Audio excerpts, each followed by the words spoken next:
Welcome friends, today we will discuss about mitral regurgitation. Rheumatic cause disease is the principal cause in countries where rheumatic fever is common, but elsewhere including in the UK, other causes are more important. Mitral regurgitation may also follow mitral valvotomy or valvuloplasty. Now the pathogenesis.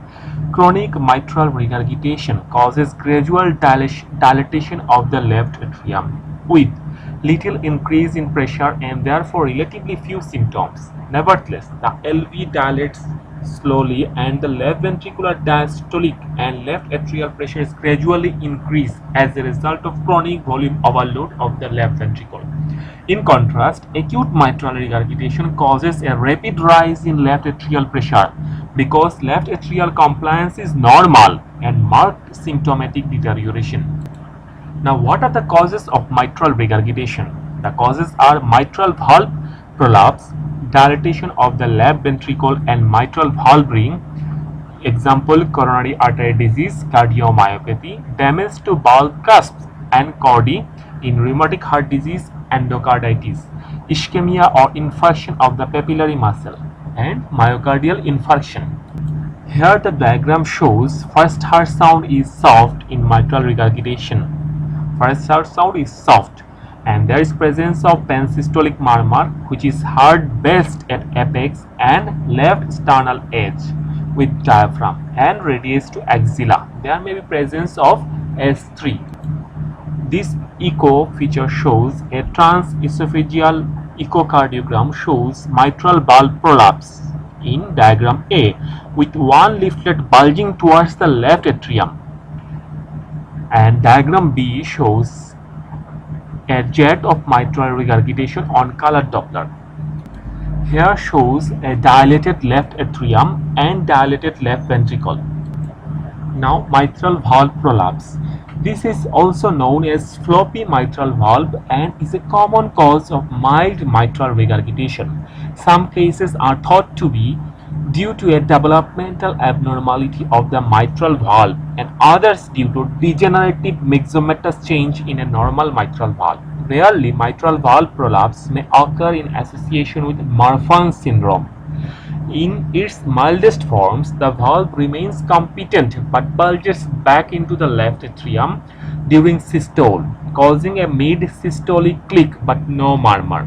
In the presence of a regurgitant valve, the click is followed by a late systolic murmur, which lengthens as the regurgitation becomes more severe.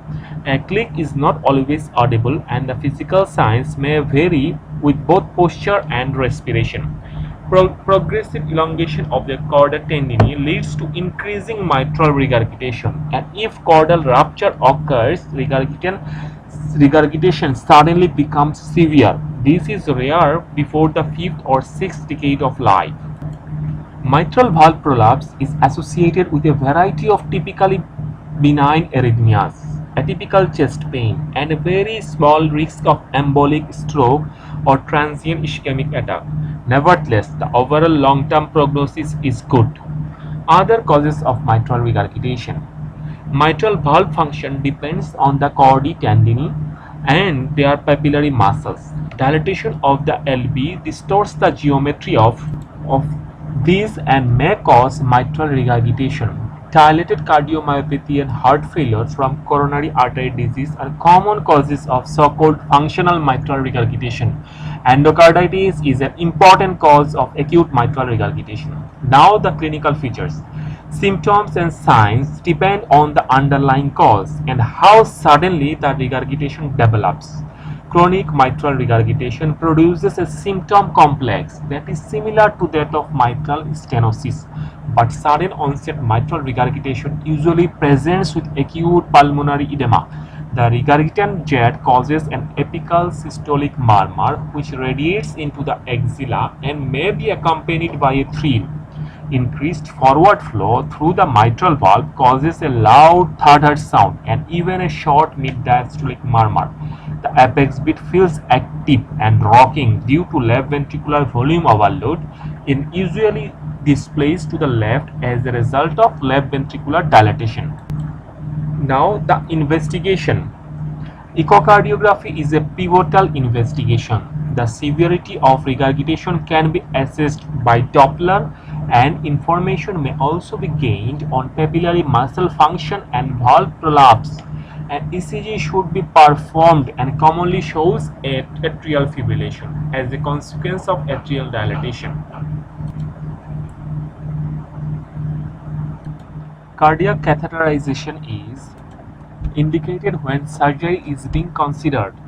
During catheterization, the severity of mitral regurgitation can be assessed by left ventriculography and by the size of the V systolic waves in the left atrial or pulmonary artery wedge pressure trace. Now, what are the clinical features of mitral regurgitation? The symptoms are breathlessness due to pulmonary congestion, fatigue due to low cardiac output, edema, ascites due to right heart failure, palpitation due to atrial fibrillation.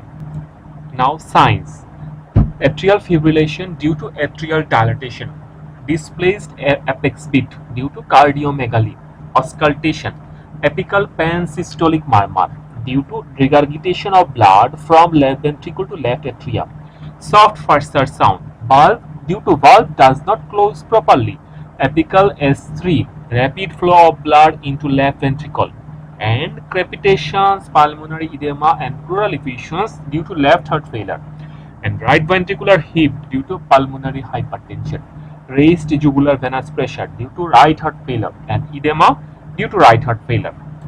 Now, what are the investigations in mitral regurgitation? The ECG shows left atrial hypertrophy, atrial fibrillation.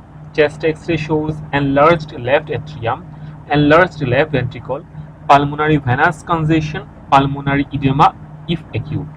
In echo, shows dilated left atrium, left ventricle, dynamic left ventricle unless myocardial dysfunction predominates.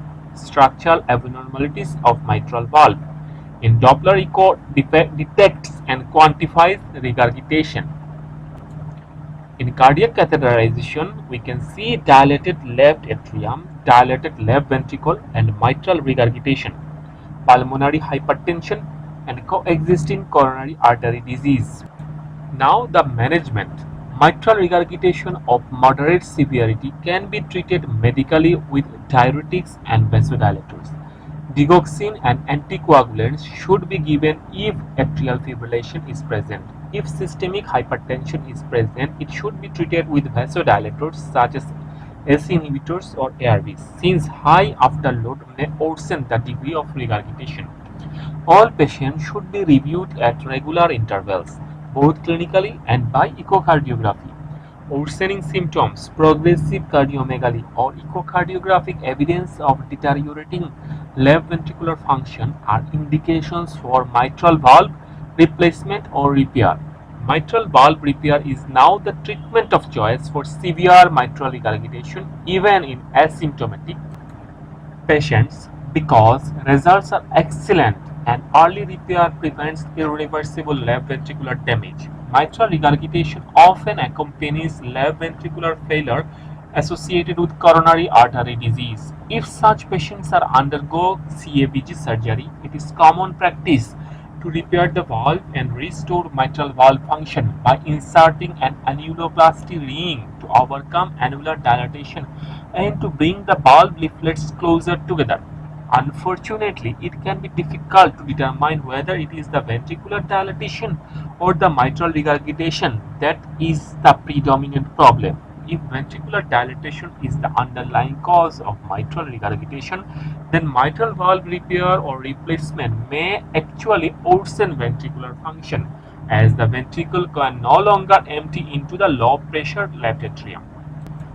This figure shows medical management of mitral regurgitation. It includes diuretics, vasodilators if hypertension is present, digoxin if atrial fibrillation is present, anticoagulants if atrial fibrillation is present. Thank you, friends.